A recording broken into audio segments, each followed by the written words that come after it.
You have to put it on the doorpost and on the top.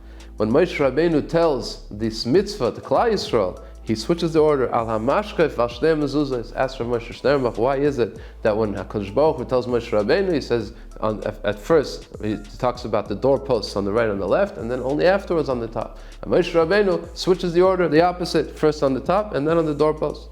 Moshe Sternbach gives a very beautiful explanation. He says that the process of Korban Pesach, the entire Seder Pesach, is an exercise. Of course, in Chinuch, we are giving over the foundations of our Messiah, of our tradition to our children, to the next generation. The entire Pesach Seder is centered around telling over V'yigadat lebincha, and tells the message over here with the blood is that sometimes when you're on the right and you're on the left, you're the parents of this child, sometimes you have to give your blood, you have to be Meiser Nefesh for the chinuch, to make sure that your children know and be able to take this tradition, this Messiah, and give it over to them, and they'll give it over to the next generation. Sometimes it's not easy. Sometimes it's not easy to raise children. Sometimes it's not easy to educate the children. Sometimes it takes giving up from our blood, from our own blood, to do it. That's the message of the blood on the doorpost. And what about on the top? The top is for yourself. Says HaKadosh Baruch Hu, don't forget that you yourself also, you have to give up your blood, your Mesiras Nefesh, so you yourself remain on the level of understanding, of continuing the tradition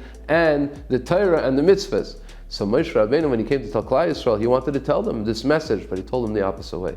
He says, if you want to be successful in giving over the Messiah, of even with your Mesiras Nefesh for your children, you can do Mesiras Nefesh all you want and tell your children how important it is. But if you yourself don't give that example, if you yourself are not an example of Torah and mitzvahs on the level that you're demanding from your own children, then it's not going to work. First you have to take care of the mashkeh, of the top of yourself, and then you can be the sides, the support for your children to be able to give over the Messiah to the next generation. Rabbi Sternbach continues, and he says that it says 2 times v'lochu ben adam v'nosnu, and you have to put it on the mezuzahs, and v'nosnu also you have to put it on the mezuzahs and on the mezuzahs, on the mashkef on the mezuzahs. Another explanation, says Rav Moshe Sternbach, that I might think that if I put it on the mashkef, maybe it's enough. I'll put the blood on the top and let it drip down, and that's enough. I have blood on the top and on the sides. Therefore, the Torah said, therefore Moshe Rabbeinu repeated and said, on the top and on the sides. This is an additional message, perhaps, that we can say, that sometimes parents think that we'll give such a clear demonstration and such a clear example of what we demand from our children, the children themselves will understand. No, you have to put the blood